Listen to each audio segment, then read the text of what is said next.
At may nagsasabi din po na yung hawak daw ni dating Senator Trillanes, sabi naman ni... John Vic Remulla, Oo. ang sinabi na hindi naman daw bahagi ng PCTC si Trillanes at wala naman daw natatanggap pa na warrant of arrest. So ano kaya yung binabandera? Oo, Yung kanina. Oo, At saka sheriff na ba siya ng ICC? Kakakamot ulo eh. Oo, parang ganun nga ang dating. Pag nagsaserve ka ng warrant, sheriff ka. Sheriff ka, ano to? Oo, naku, may bago pong sheriff ang Ang ICC. ang ICC. Na Pilipino. Na Pilipino. Same Opo. Aba, ibang klase yun, ha? Opo. Talagang, Wala na, anarkiya. oo, medyo nakakatakot po yan. Wala na, anarchy ang title. Yan po ang mga pangyayari dito sa Senado ngayon. At Mga kababayan ko, wag natin pabayaan si Senator Bato. Dito po kami ngayon sa Senado. Paglaban natin ang kanyang karapatan. Dito si Senator Robin. Ito Senator Bato. Mga kababayan ko, wag natin pabayaan Senator Bato. Mga kababayan ko, trust in God. Kaya po, To trust in the Lord our God. 30,000 po ang nanonood sa atin, ha? 30,000. Ngayon, ang nanonood sa atin, ha? Mga kababayan natin, andito po ang ating bayani ngayon. Aarestuhin ako. May warrant of arrest daw si Trillanes na hawak.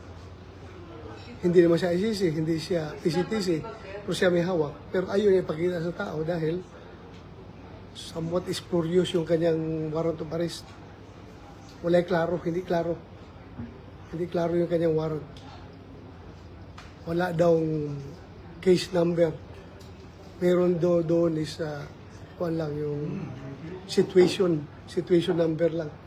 So malabo ito maging warrant of arrest. Kaya pinipilit niya na secret daw. Kasi gusto nila kung pilit na akong dadalhin sa dahig.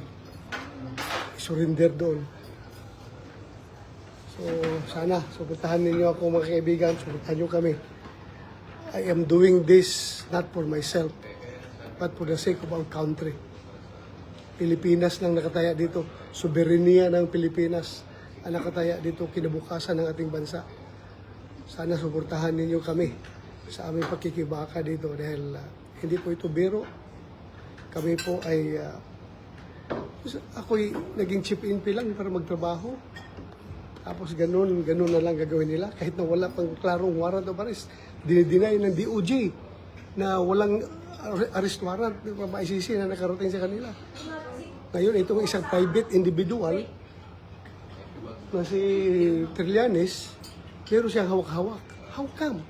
Ano ba itong privatized na itong trabaho ng ICC? Tapos ayaw nila ilahad. Secret ko, no? Malaking kahibangan ito, mga kaibigan, mga kababayan. As I've said, haharapin ko yan kung idaan lang nila sa proseso.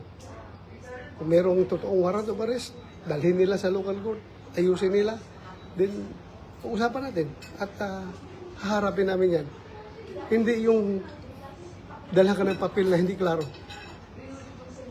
Most likely spurious na warrant of arrest daldalan Trillanes kasi gusto niya madala ako doon sa dahig for rendition. Sino si Trillanes? Hindi siya Interpol, hindi siya ICC, hindi siya PCTC, private individual. Pero siya may hawak ng warrant of arrest na gusto i-implementar kasama ang mga NBI.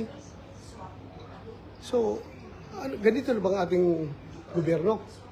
Mga kaibigan, mga kababayan, napakasama po sa nangyari.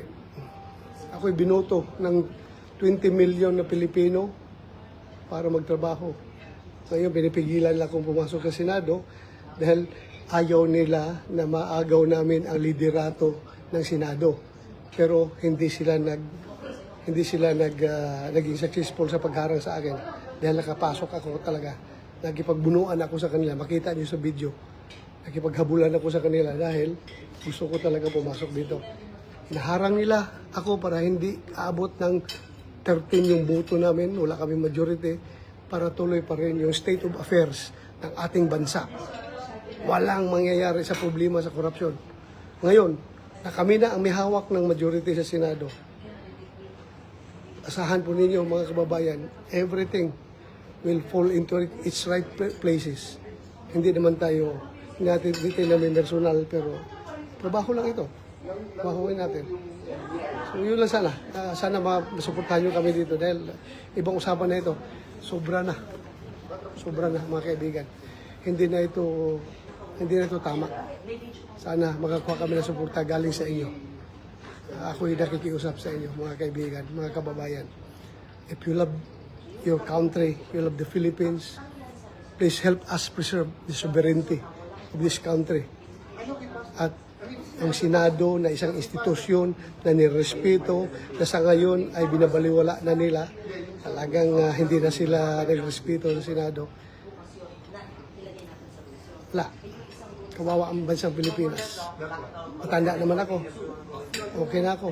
Pero kawawa yung ating mga anak, mga apo natin. Magkakaroon ng ganitong klaseng bansa. Magtutulungan po tayo mga kababayan. Ako'y umapila sa inyo. Sana magtulungan tayo. Suportahan niyo kami dito sa aming pagkikibaka. It's not all about me.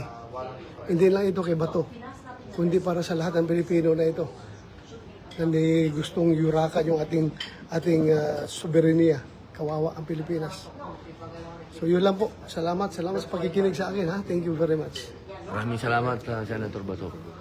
Narinig niyo po ang ating bayani sa mga oras na to. At narinig niyo naman po, malinaw po. Yung binugbog na NBI na sa jet at arms natin, nandun sa clinic, dapat makita nila kung ano na klaseng pangbababoy ginagawa sa atin. Sobra na. Ako, sana natitira pa rin sa bawat puso ng isang PMA graduate yung courage, integrity, and loyalty. I am soliciting their support. Mga cavaliers ko sa Philippine Military Academy. Courage, integrity, and loyalty. It's no longer personal to me. It's an attack to the institution, the Senate, at yung ating soberenya as a nation. So sana tayo, mga cavaliers, mga bugo-bugo, pagising na tayo. Sana yung when bells for us are rung and our last stops is sung, let generation see our country free. So marami tayong mga upper class, mga ninuno sa PMA na binuwis ang buhay para dyan. Sana we will live up to the standards. Thank you. Salamat. Yan po ang maramdaming pahayag ng ating mahal na kasamang senador. Itinataya po niya lahat. At siyempre po, masakit din sa pakiramdam yung gano'n na Senado ito eh. Pare ko, Senado ito eh.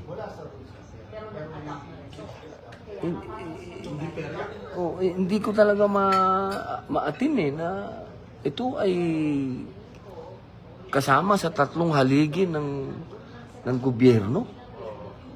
Hindi ko ma-imagine na gawin nila sa Supreme Court to, pare. Na pasukin nila ng ganito. Parang napaka-imposible na nangyayari ngayon to. Pakikurot nga ako. Ano ba ito? Ano ba? Naginip ba ako? Oo, di ba? Parang kasi po tatlo po ang parte ng gobyerno. Andiyan po yung executive, andiyan din po ang judiciary, nandiyan po ang legislative. Kami po yung legislative. Yung judiciary, yan po yung mga judges.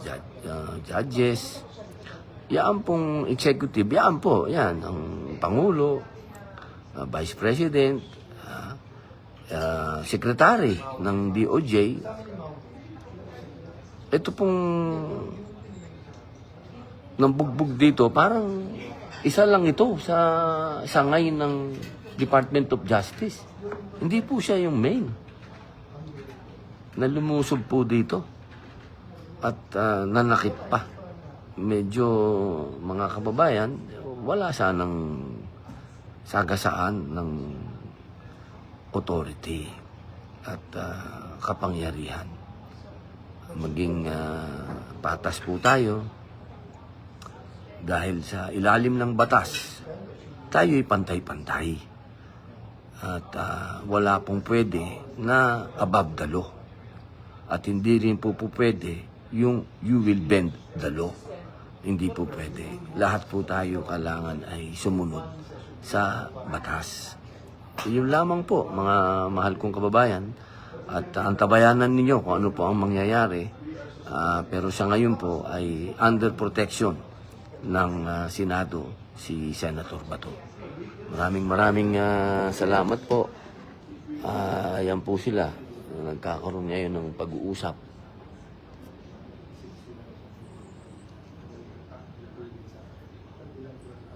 Ayan po.